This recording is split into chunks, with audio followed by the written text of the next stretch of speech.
Welcome back, and I hope you had fun with the last exercise. You're really finger picking now. You've got all these different chords, G, C, E minor. You've got different patterns that you're playing with the right hand, using the right fingers, different bass notes. So you're really making lots of good progress. You should be really proud if you're sticking with this so far, even if at times some of these exercises are difficult. So the last exercise we had was a G, 1, 2, 3, 2, 1, to a C, 1, 2, 3, thumb 1, 2, 3, 2, 1.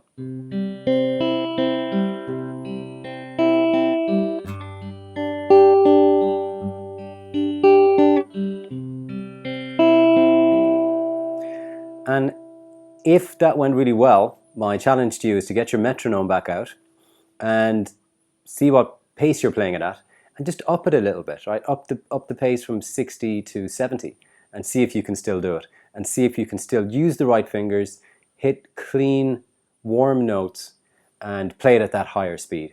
And it'll probably be a bit of a challenge, but a great exercise, such a good exercise for you, because it will mean that you're playing each finger, each note regularly in time. You'll be developing your sense of playing regularly, playing in time, playing to the beat.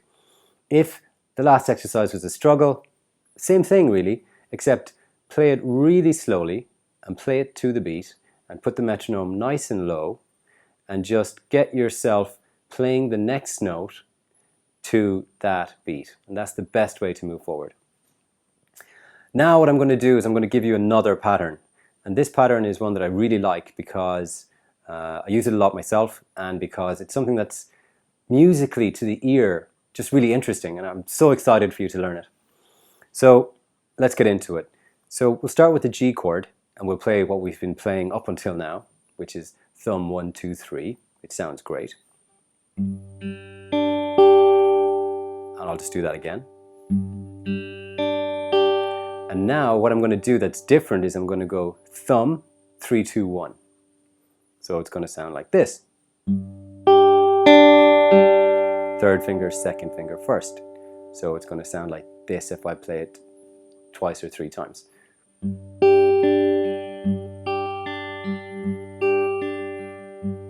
Nice, huh? It's got that way that the bass plays a note and then the other fingers play a treble that kind of comes the other way. So it's really, really lovely. And as you can imagine, what we're going to do now is we're going to do the same thing, but we're going to do it with some of the other chords that we know. See how that sounds.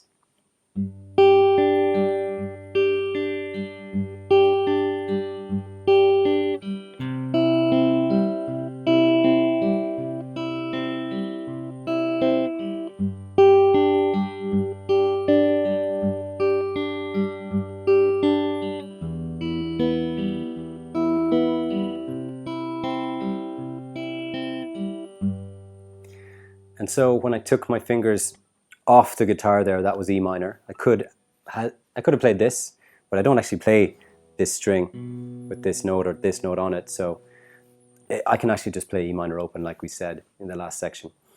And so that sounded lovely to me. I'd like you to continue to play that. Play it first over G.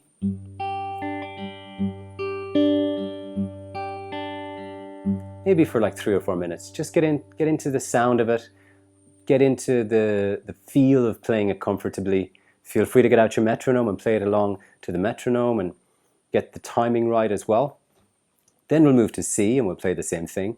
Thumb 1, 2, 3. Of course the thumb for C will be on the 5th string.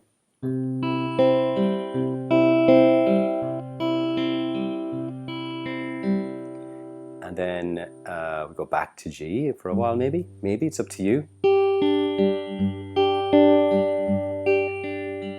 And then we'll try an E minor, which is the no fretting with the bass on the 6th string. Thumb 1, thumb 3, 2, 1. So that's your exercise, is to play our new pattern, which is thumb 3, 2, 1. And to play that with our chords that we've been playing, which is G, C, and E minor. And you know, to experiment a bit this time, why don't you put together the chords in different orders? Why don't you start with G, and then try E minor, and then try G? Or why don't you try G, G, C, C, and then maybe E minor once and C once instead of every chord being twice. Just play around with it, get musical, get experimental, play what's in your heart, get that pattern down, thumb 3, 2, 1, and then I'll see you in the next section.